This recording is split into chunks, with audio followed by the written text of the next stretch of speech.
Good morning. Embryology को continue करते हुए आज अपन पढ़ेंगे oogenesis। फीमेल गैमेट क्या होता है? ओवम। और ओवम बनने की जो प्रोसेस होती है उसी को क्या बोलते हैं? oogenesis। क्या? कि फीमेल जर्म सेल उगोनिया से मैच्योर ओवम मतलब एक बनने की जो पूरी प्रोसेस होती है इसको बोलते हैं oogenesis। और इसी को क्या बोलेंगे? Female gametogenesis. होता क्या है भाई ये होता है ओवरी में। कहाँ पे? Outer cortex of ovary. Ovary के दो पार्ट होते हैं। आउटर जो रहता है वो कोर्टेक्स वाला रहता है, इनर जो रहता है हमारे पास यहाँ पे वो क्या होता है? मेडुला रहता है। ठीक है। तो आउटर कोर्टेक्स में बनने की प्रोसेस को बोलते हैं जेनेसिस। अब इसकी टाइमिंग स्टेजेस क्या क्या होती है पहले अपन वो देख लेते हैं मोटा मोटा, फिर एक एक स्टेज को देखेंगे। अब देखो, सबसे पहले होता है उगोनिया। उगोनिया कब होता है? ये फीटल पीरियड में ही हो जाता है। मतलब जब बच्चा, जब जो फीटल जो गर्ल चाइल्ड होता है वो वोम में होता है, मतलब यूट्रस में होता है, उसी टाइम पे उसकी उगोनिया बन जाती है। ईच ईच ओवेरी में अप्रोक्स 2 मिलियन उगोनिया रहता है। कितने उगोनिया रहती है? 2 मिलियन। इसके बाद उनका नंबर कभी नहीं बढ़ता। जब वो फीटल लाइफ में रहती है तभी उगोनिया बन जाती है। और है ना, वही फिर बाद में मेच्योर फोलिकल्स में कन्वर्ट होता है। तो ईच ओवेरी में 2 मिलियन के अप्रोक्स होता है। फीटल पीरियड के टाइम पे बनता है ये 3rd से 5th मंथ के बीच में। यही उगोनिया है, ये जो उगोनिया है यही फिर क्या होता है? मल्टीप्लिकेशन करके, ये मल्टीप्लिकेशन करके इसकी जो फिक्स्ड साइज रहती है ये फीटल लाइफ में हो जाती है। फिर यही क्या होती है? ग्रोथ होकर के प्राइमरी oocyte में कन्वर्ट हो जाते हैं। प्राइमरी oocyte फॉर्मेशन ये कब होती है? फीटल पीरियड में होती है। ये प्राइमरी oocyte है ना, यहाँ पे माइटोसिस डिवीजन शुरू हो जाता है। भाई यहाँ पर क्या हो जाता है? मियोसिस डिवीजन स्टार्ट हो जाता है। पर ये क्या हो जाता है? कंप्लीट नहीं होता ये। प्रोफेज फर्स्ट रहती है, मियोसिस की जो प्रोफेज फर्स्ट वाली फेज रहती है उसी में क्या हो जाती है? अरेस्ट हो जाती है। उसी में क्या हो जाती है? अरेस्ट हो जाती है। तो यहाँ तक तो हमने फीटल लाइफ की बात की। फीटल लाइफ में क्या होता है? उगोनिया बनते हैं। अप्रोक्सीमेटली 2 मिलियन पर ओवेरी रहता है। ये उगोनिया जो रहता है यही क्या होता है? ग्रोथ होकर के प्राइमरी oocyte बनता है। ये प्राइमरी oocyte है, मियोसिस डिवीजन शुरू तो करता है पर कंप्लीट नहीं हो पाता। मियोसिस डिवीजन की जो प्रोफेज फर्स्ट है उसी में क्या हो जाता है? ये अरेस्ट हो जाता है। प्रोफेज फर्स्ट जो रहती है उसी में अरेस्ट हो जाता है। अब देखो, अभी मियोसिस डिवीजन कब कंप्लीट होगा? कंप्लीट ऑफ मियोसिस फर्स्ट ये कब होता है? After puberty during ovulation. First meiosis कब कंप्लीट होगा? हमारे प्यूबर्टी के बाद। और इससे जब ओव्यूलेशन के टाइम पे मियोसिस फर्स्ट कंप्लीट होगा।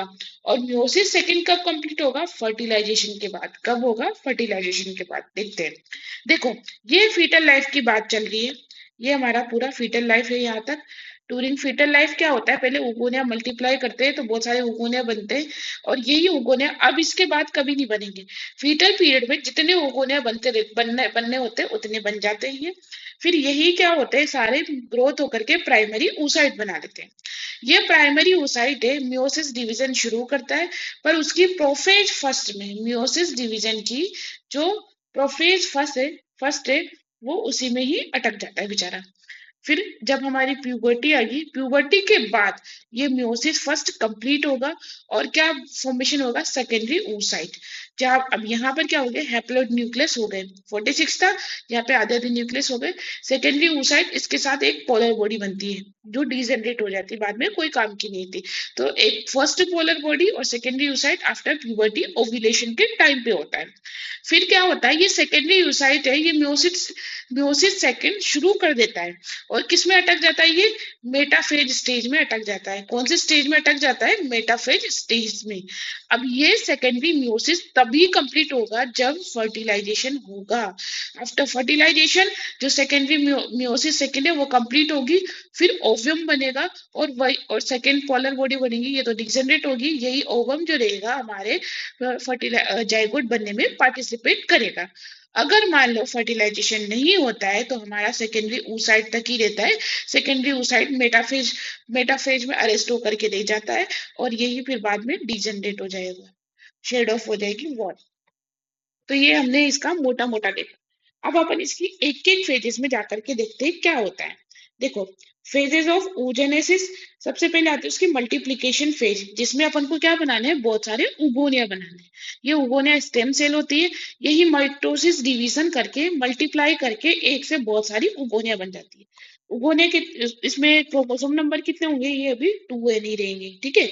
Multiply by mitosis, mitosis division के द्वारा मल्टीप्लाई होती है, और ये भी कौन से फीटर लाइफ में होती है। और फिर उसके बाद ये उगोनिया जो रहेंगे, देखो ये बहुत सारे उगोनिया बन गए इनसे। अब ये उगोनिया जो रहेंगे, ये डॉटर उगोनिया, ये ग्रोथ करके प्राइमरी oocyte में कन्वर्ट होते हैं। देखो यहाँ पे कोई डिवीजन नहीं हो रहा है, यहाँ पे कोई माइटोसिस मियोसिस नहीं हो रहा है, यहाँ पर क्या हो रही है, ग्रोथ हो रही है। यहाँ पर क्या हो रही है हमारे पास, यहाँ पर हो रही है ग्रोथ। तो ग्रोथ के द्वारा ये प्राइमरी oocyte में कन्वर्ट हो रहे हैं, इसमें प्राइमरी oocyte में कन्वर्ट हो रहे हैं। फिर उसके बाद ये प्राइमरी oocyte है, ये क्या होगा कि है ना, ये म्योसिस डिवीजन शुरू कर देते हैं भाई, फेटल लाइफ से ये म्योसिस डिवीजन शुरू कर दिया, पर ये प्रोफेज 1 डिप्लोटिन स्टेज है, उसमें ही अटक जाते हैं। प्रोफेज 1 में ये अटक जाएंगे, तो ये कहाँ तक चलते रहेंगे, प्यूबर्टी तक चलते रहेंगे। अब प्यूबर्टी में क्या होगा, ये प्राइमरी oocyte है, इसके आसपास से ग्रोथ फेज होना शुरू हो जाएगी, मतलब प्राइमरी oocyte है ना, ग्रोथ होकर के इसमें ना लेयर्स बनना शुरू हो जाएगी। ग्रोथ फेज में प्राइमरी oocyte इनलार्ज होगा, इसके आसपास जोना पेलुसुडा लेयर फॉर्मेशन होगी। इसमें ना फॉलिकल्स, प्राइमोडियल फॉलिकल, देखो ऐसे, ये हमारा प्राइमरी oocyte है ना। अब इसके आसपास है ना, ये फॉलिकल की लेयर बनना शुरू हो गई, ये वाली फॉलिकल की लेयर बनना शुरू हो गई। फिर उसके बाद ये प्राइमरी फॉलिकल बनता है, फिर प्राइमरी फॉलिकल के बाद सेकेंडरी फॉलिकल बनता है, ये लेयर बढ़ती जाती है। फिर टर्शरी, फिर लेट सेकेंडरी फॉलिकल में क्या होता है कि थोड़ी थोड़ी फ्लूइड फील्ड कैविटी बनना शुरू हो जाती है। क्या शुरू हो जाती है, फ्लूइड फील्ड कैविटी बनना शुरू हो जाती है, मतलब ऐसी कैविटी जिसमें फ्लूइड भरा हो, ऐसी बननी शुरू हो जाएगी। फिर आएगा टर्शरी फॉलिकल, इसमें तो प्रॉपर कैविटी बन जाती है। और लास्ट में मेच्योर ग्राफिन फॉलिकल, देखो इसके आसपास ये क्या हो जाएगी, ये जोना पेलिशुडा लेयर बनना शुरू हो जाएगी। ये देखो यहाँ पर जोना पेलिशुडा लेयर है, ये बनना शुरू हो जाएगी। ये हमारे फ्लूइड फ्लूइड कैविटी और ग्राफिन फॉलिकल की। फिर उसके बाद क्या होगा कि जब ये मेच्योर ग्राफिन फॉलिकल होगा, तो हमारे पास क्या हो जाएगा, ओव्यूलेशन हो जाएगा। क्या हो जाएगा, ओव्यूलेशन हो जाएगा। तो इसको क्या बोलेंगे, ये प्राइमरी, देखो ये था हमारे पास प्राइमरी oocyte, ये प्राइमरी oocyte है। ये क्या हुआ, ये म्योसिस डिवीजन इसमें शुरू तो हुआ था फीटल लाइफ में, पर वो प्रोफेज 1 में ही जाकर के क्या हो गया था, अटक गया था। प्रोफेज फर्स्ट, म्योसिस की जो प्रोफेज फर्स्ट स्टेप है, उसमें जाकर के अटक गया था। अब यहाँ पर पहला म्योसिस डिवीजन कंप्लीट होता है, और हमारे पास बनता है सेकेंडरी oocyte। क्या बनता है, सेकेंडरी oocyte बनता है। ये सेकेंडरी oocyte है, इसमें क्या होता है, इसमें म्योसिस सेकंड शुरू तो होता है, पर ये किस में अटक जाती है, पर ये मेटाफेज में अटक जाता है, मेटाफेज में अटक जाता है। ओके, अभी मेटाफेज में अटक जाता है, तो ये फिर बाद में जब यहाँ पर फर्टिलाइजेशन होगा, तब ये सेकेंडरी oocyte है, इसमें सेकेंड म्योसिस डिवीजन होगा, और फिर बाद में ये ओवम में कन्वर्ट होगा, और यही ओवम फिर क्या होगा, फिर स्पर्म के साथ फर्टिलाइज होकर के जाइगोट फॉर्मेशन करेगा। ओके, तो यहाँ पर हमने देखा था प्राइमरी oocyte में प्राइमोडियल फॉलिकल बनना शुरू हो जाएंगे, ये फिर हो जाएगा प्राइमरी फॉलिकल, ये हो जाएगा secondary follicle, late secondary follicle. Follicle means इसमें लेयर्स बनना शुरू हो जाती है, ये देखो ये जो लेयर बन रही है, ये बोलते हैं फॉलिकल्स की लेयर, है ना। और इन्हीं लेयर से फिर कौन सा हार्मोन सीक्रेट होता है, इन्हीं से FSH हार्मोन सीक्रेट होता है। तो फिर उसके बाद ये कैविटी बनना शुरू हो जाएगी, फिर मेच्योर ग्राफिन फॉलिकल, फिर ये डिजन, ये सेकेंडरी ओव्यूलेशन, ओव्यूलेशन हो जाएगा, सेकेंडरी oocyte बाहर निकल जाएगा। फिर ये जो बचता है, ये किस में कन्वर्ट हो जाता है, कॉर्पस लूटियम में। तो अर्ली कॉर्पस लूटियम, और ये हो जाता है लेट कॉर्पस लूटियम, और लास्ट में ये कॉर्पस एल्बिकन्स बनता है, और ये क्या हो जाता है, डीजेनरेट हो जाता है। कॉर्पस लूटियम कौन सा हार्मोन सीक्रेट करते हैं, ये सीक्रेट करते हैं प्रोजेस्टेरोन। कौन सा हार्मोन सीक्रेट करते हैं, प्रोजेस्टेरोन। किसके लिए, ताकि जो प्रोजेस्टेरोन है, जो यूट्रस की वॉल है, इसको बनाए रखता है, क्योंकि जो हमारा सेकेंडरी oocyte है, अभी ये 48 आवर्स वेट करेगा कि स्पर्म आएगा, स्पर्म आ जाए और हम फर्टिलाइजेशन कर ले। तो उन 48 आवर्स के लिए ये प्रोजेस्टेरोन क्या करेगा, इस यूट्रस की वॉल को बनाए रखेगा, शेड ऑफ नहीं होने देगा। फिर जब ये यूट्रस की जब ये डिजेनरेट हो जाता है, तो प्रोजेस्टेरोन बनना बंद हो जाएगा, तो डिजेनरेशन होना, शेड ऑफ होना शुरू हो जाएगी वॉल का, यूट्रस का, और मेंसेस स्टार्ट हो जाएगी। क्या हो जाएगा, मेंसेस स्टार्ट हो जाएगी। ओके। तो हमने यहाँ पर देख लिया कि अब यहाँ पर जो प्राइमरी oocyte है ये बड इनलार्ज होगा और इसके आसपास प्राइमोर्डियल फोलिकल बनना शुरू हो जाएगा। और ये देखो, ये प्राइमरी फोलिकल ये पूरे इसमें बनना शुरू होगा। और इस जो oocyte है इसके आसपास जोना पेलिशुडा लेयर है, ये देखो, ये जो लेयर है इसको बोलते हैं ये जोना, ये लेयर ये जोना पेलिशुडा लेयर है। ये क्यों काम आती है? ये काम आती है पेनिट्रेशन में हेल्प करवाते हैं स्पर्म को। एक स्पर्म अगर मान लो इसको जोना पेनिसुला को पेनिट्रेट कर दिया और यहाँ तक पहुंच गया, उसके बाद ये हार्ड हो जाती है, फिर दूसरों को नहीं आने देती, मतलब दूसरे स्पर्म का फर्टिलाइजेशन होने नहीं देती। ये पोलीस्पर्म मीन्स बहुत ज्यादा स्पर्म फर्टिलाइज ना हो जाए उसको रोकती है। सॉरी। ठीक है। तो प्राइमरी फोलिकल से सेकेंडरी, सेकेंडरी से हमारे पास टर्शरी, टर्शरी के बाद हमारे पास यहाँ पे क्या होगा, मैचुरेशन फेज आएगी। मैचुरेशन फेज में क्या होगा, मियोसिस फर्स्ट कंप्लीट हो जाएगा। तो प्राइमरी oocyte से सेकेंडरी oocyte और एक पोलर बॉडी बनती है। पोलर बॉडी छोटी होती है, कोई काम की नहीं होती, डीजनरेट हो जाएगा। अब यहाँ पे मियोसिस फर्स्ट हुई तो ये जो प्राइमरी oocyte 46 क्रोमोसोम थे, ये 23 क्रोमोसोम ही रह गए। कितने क्रोमोसोम रह गए? ये 23 क्रोमोसोम रह गए, मतलब हैप्लॉइड डिवीजन हो गया फर्स्ट पॉपुलर। तो हैप्लॉइड डिवीजन हो गया, क्रोमोसोम नंबर आधे आधे हो गए। अब उसके बाद देखो ये सेकेंडरी oocyte है। जब तक फर्टिलाइजेशन नहीं होगा, अब सेकेंडरी oocyte में मियोसिस सेकंड शुरू हो जाती है। मियोसिस सेकंड की मेटाफेज पे अटक जाती है। पर मान लो अब फर्टिलाइजेशन हुआ तो फर्टिलाइजेशन में क्या होगा कि सेकेंडरी मियोसिस सेकंड कंप्लीट होगी, सेकेंडरी oocyte मैच्योर ओवम में कंप्लीट हो जाएगा और एक मैच्योर ओवम और एक सेकेंडरी सेकंड पोलर बॉडी बनती है जो बाद में डिजनरेशन हो जाती है। ये तभी कंप्लीट होता है meiosis second after fertilisation, fertilisation के बाद ही कंप्लीट होगा ये। ओके। ओव्यूलेशन के टाइम पे क्या होगा, सेकेंडरी oocyte जो रहेगा वो क्या होगा, वो रिलीज होगा काफी मेच्योर फॉलिकल से, ग्राफिन फॉलिकल है उससे रिलीज होगा। इसके आसपास कोरोना रेडिएटा और जोना पेलिसुडा की लेयर होती है। और ये कहाँ पर जाता है, फेलोपियन ट्यूब में जाएगा। किसके लिए? फर्टिलाइजेशन के लिए फेलोपियन ट्यूब में जाएगा। ये थी हमारी पूरी ओव्यूलेशन की स्टेज, इनका बनना और ओव्यूलेशन होना, ये पूरी स्टेज थी। अब देखो इसके सपोर्टिंग स्ट्रक्चर्स ये क्या क्या काम करते हैं। जो फॉलिकल सेल होती है इसके आसपास, ये जो फॉलिकल सेल है ये यहाँ पर ये जो फॉलिकल सेल है ये वाली, ये क्या करती है, ये नरिश करती है, oocyte को नरिश करती है और सीक्रेट एस्ट्रोजन, ये oocyte को नरिश करती है और ये जो एस्ट्रोजन का फॉर्मेशन करवाती है। जोरना पेलिसुडा लेयर मैंने बताया था पोलीस्पर्मी होने से बचाता है। कैसे? कि यहाँ पर ये जो है एक स्पर्म अगर मान लो ये एक स्पर्म अगर अंदर पेनिट्रेट कर दिया तो ये क्या हो जाती है, हार्ड हो जाती है, फिर दूसरों को एंट्री नहीं देती। इसीलिए एक से ज्यादा स्पर्म फर्टिलाइजेशन नहीं कर पाते, मतलब फर्टिलाइज नहीं हो पाते। कोरोना रेडिटा ये क्या होती है, आउटर लेयर रहती है सराउंडिंग ओवम की। ठीक है। हार्मोन इसमें कौन कौन से रेगुलेटिंग हार्मोन है? सबसे पहले गोनेडोट्रोपिन रिलीजिंग हार्मोन कहाँ से शुरू होगा, ये हाइपोथैलेमस से हाइपोथैलेमस सिक्रेट करेगी। और फिर ये क्या करेगा, स्टिमुलेट, ये फॉलिकल स्टिमुलेटिंग हार्मोन और एलएच को स्टिमुलेट करवाएगा। एफएसएच क्या करता है, फॉलिकल ग्रोथ करवाता है और मैच्योरेशन करवाता है।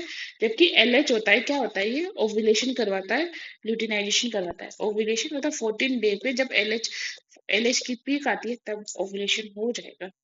एस्ट्रोजन एंड प्रोजेस्टेरोन ये क्या करते हैं, ये एंडोमेट्रियम को प्रिपेयर करते हैं किसके लिए, इम्प्लांटेशन के लिए। किसके लिए? इम्प्लांटेशन के लिए। तो ये था हमारा आज का oogenesis, फीमेल गेमेटोजेनेसिस। उसके बाद इसके की पॉइंट देखते हैं। देखो इसके की पॉइंट क्या है, oogenesis कब शुरू होता है, बर्थ से पहले शुरू हो जाता है। मैंने बोला था ना बर्थ से पहले ही ओगोनिया मल्टीप्लाई होकर के कितने ओगोनिया, अप्रोक्सीमेटली 2 मिलियन ओगोनिया पर ओवेरी बन जाते हैं। और ये कंप्लीट कब होता है, देखो oogenesis बर्थ से पहले ही शुरू हो जाता है और कंप्लीट फर्टिलाइजेशन के बाद ही होता है, क्योंकि कंप्लीट ओवम फर्टिलाइजेशन के बाद ही बनता है। प्राइमरी oocyte कौन सी फेज में अरेस्ट हो जाता है, ये प्रोफेज फर्स्ट में अरेस्ट हो जाता है। कब तक प्रोफेज फर्स्ट में चलता है, जब तक प्यूबर्टी तक ये प्रोफेज फर्स्ट में रहता है। ठीक है। और only ovum is produce from each primary oocyte, her primary oocyte से एक ही ओव्यूम बनता है, मतलब और एक पोलर बॉडी बनती है। ऐसे एक से, जैसे अपन ने स्पर्म में देखा था ना कि एक से दो स्पर्मेटोजोआ बन रहा था, पर यहाँ पर एक पोलर बॉडी बनती है जो डिजनरेट हो जाती है। तो एक प्राइमरी oocyte से सिर्फ एक ओव्यूम ही बनता है। ठीक है। उसके बाद ओव्यूम लार्जेस्ट ह्यूमन सेल है, इसका डायमीटर 0.1 से 0.2 mm होता है। तो आपसे पूछे लार्जेस्ट ह्यूमन सेल कौन सी होती है, तो वो होती है ओव्यूम लार्जेस्ट ह्यूमन सेल होती है। ओके। स्टेजेस क्या है, सबसे पहले मल्टीप्लीकेशन। देखो ओगोनिया मल्टीप्लाई होकर के बहुत सारी हो जाती है, फिर वो ग्रोथ फेज होकर के सबसे पहले देखो मल्टीप्लीकेशन, तो यहाँ पे बहुत सारी उगोनिया बन गई। फिर ये ग्रोथ होकर के क्या बनती है, ये ग्रोथ होकर के प्राइमरी oocyte में कन्वर्ट होता है। किसमें? प्राइमरी oocyte में। फिर इनका मेचुरेशन होता है। मेचुरेशन होकर के ये क्या होता है, सेकेंडरी oocyte में। मेचुरेशन मैंने बोला था ना, प्राइमरी oocyte के आसपास ही फोलिकल्स की लेयर बनना शुरू हो जाती है। तो प्राइमोडियल फोलिकल, फिर सेकेंडरी फोलिकल, फिर टर्शरी फोलिकल, फिर उसके बाद वो बनता है ओव्यूलेशन होता है, तो सेकेंडरी oocyte बनता है। ओव्यूलेशन के टाइम पे सेकेंडरी oocyte, और फिर जब फर्टिलाइजेशन हो जाएगा ना ये सेकेंडरी oocyte, तब जाकर के ओवम बनेगा। मतलब ओवम ऐसे जनरली नहीं बनता है, ओवम जब सेकेंडरी मियोटिक डिवीजन होगा तभी बनेगा, और वो कब होता है? फर्टिलाइजेशन के बाद ही होता है। ओके। तो बस ये, और ऐसे हमने कल स्पर्मेटोजेनेसिस देखी थी, तो उसके की पॉइंट्स उस टाइम पे मैंने यहाँ पर ऐड कर दिए, आज ऐड कर दिए इसमें, कि ये कहाँ पर होती है? सेमनीफेरस ट्यूबल्स में होती है। कितने दिन लेती है? 64 से 72 डेज लेती है। सर्टोली सेल क्या काम करती थी? मदर सेल का काम करती थी नरिशमेंट के लिए। लेडिक सेल क्या काम करती थी? टेस्टोस्टेरोन को सिक्रेट करती है। स्पर्मेटो हैप्लॉइड स्पर्मेटोजोआ, इसमें कितने क्रोमोसोम रहते हैं? 23 क्रोमोसोम रहते हैं। इसमें भी मल्टीप्लीकेशन, पहले स्पर्मेटोगोनियम होती है, फिर वो क्या, स्पर्मेटोसाइट ग्रोथ होकर के स्पर्मेटोसाइट में कन्वर्ट हो जाती है। फिर मैचुरेशन, मैचुरेशन होकर मतलब प्राइमरी म्योसिस वन होता है, तो क्या होते हैं? प्राइमरी स्पर्मेटोसाइट, और ये हो जाता है सेकेंडरी स्पर्मेटोसाइट इस मैचुरेशन फेज में। और सेकेंडरी स्पर्मेटोसाइट फिर स्पर्मियोजेनेसिस के थ्रू मैच्योर स्पर्म में कन्वर्ट होता है। तो ये इसके की पॉइंट्स थे। आई होप आपको ये अच्छे से समझ में आ गया होगा, मैंने आपको ये अच्छे से समझाया है। कोई भी क्वेरीज हो तो आप कमेंट बॉक्स में बोलें। Okay, thank you.